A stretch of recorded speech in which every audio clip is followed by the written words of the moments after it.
Today's video is going to be about shipping. I think shipping can be one of the most confusing and disorienting and overwhelming parts of selling on eBay. It just feels like there's so many different options and so many different box types and so many different rules to follow that it's just, it's hard to figure out.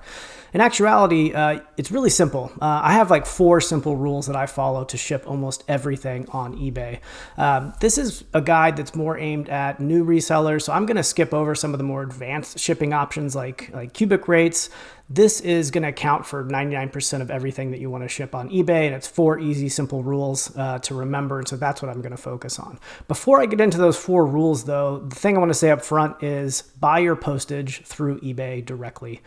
Don't go to the post office to get a label. Don't go to UPS or FedEx to get a label. Go buy your labels directly through eBay. If you don't want to buy them through eBay, you can buy them through a service like pirateship.com is one. I think Shippo is another one. There's a bunch of these other websites that sell labels at a reduced rate if you don't want to buy it through eBay. I buy everything through eBay directly. I think it works just fine. And the savings you will make by buying directly through eBay or one of these other sites instead of going to the post office is immense. So just definitely do not buy stuff at the post office. It's way more expensive, like almost double.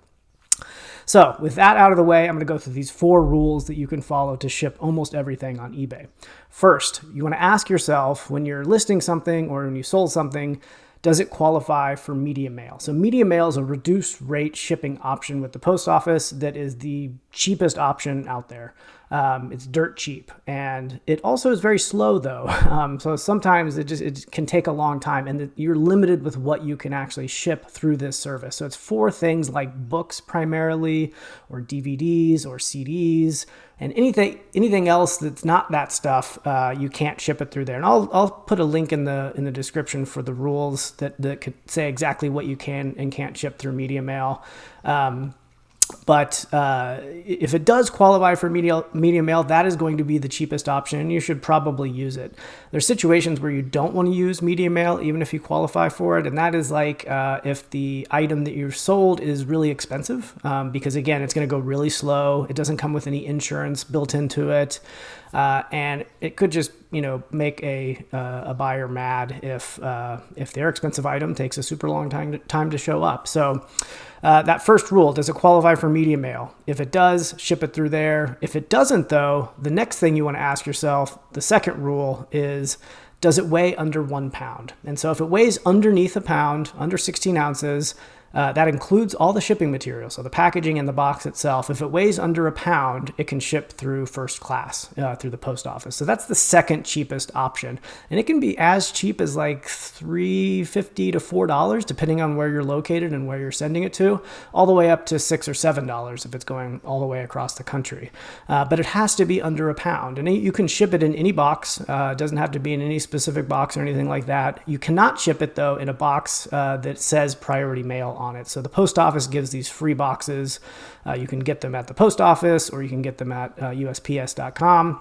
But you have to use their priority shipping service in order to use those boxes. So don't use those boxes. So again, does it qualify for media mail? Yes or no? If no, does it weigh under a pound? If yes, ship it first class. It's going to be the cheapest way to do it. So the third rule, let's say it weighs over a pound and it does not qualify for media mail. You want to ask yourself, does it fit in a flat rate priority envelope? So the post office provides some specific boxes that are called flat rate and specific envelopes that are called flat rate. And that flat rate means you pay a certain amount, and no matter what the weight is, as long as it fits in that box or envelope, it'll ship at that rate. The flat rate boxes, I find are rarely worth using. Sometimes, very rarely, I'll have an item that is extremely heavy and small and will still fit in one of these small, medium, or large flat rate boxes, but almost always, probably 99.9% of the time, shipping an item just through standard priority is cheaper than using one of those priority flat rate boxes. But that one exception is the envelopes. So they have 2 different types of envelopes. They have a priority flat rate padded envelope and a non-padded. I actually think there's a third, like a legal sized as well.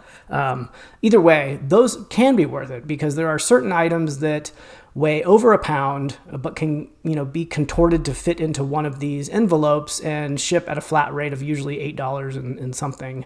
And so one good example of that is like clothing, like jeans, for example. Jeans usually weigh over a pound, but they can fit into one of these flat rate envelopes, and that's going to be your best shipping option if it doesn't qualify for medium mail, if it's over a pound and it can fit in one of these flat rate envelopes, and you should do that if it can. But if it can't, so if it's not medium mail, weighs over a pound, doesn't fit in an envelope, then you're going to want to ship it standard priority mail through the post office. And you're going to want to find the smallest box possible, because at that point the post office is going to charge you based on the size of the actual box. Less so the weight, but more of the overall size. So post office, again, provides free boxes for priority. I recommend you stock up on all different types of sizes because they come in really handy to use. Again, not the flat rate ones, just the priority boxes.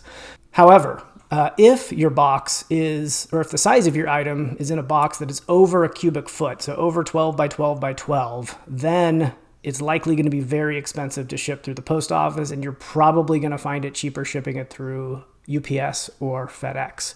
And so that's the last rule here, is if it's over a cubic foot, it doesn't matter how much of it weighs. If it's over a cubic foot, check the rates with UPS and post office, because that's likely going to be cheaper. This includes like really long boxes as well. If you're shipping a golf club or something like that.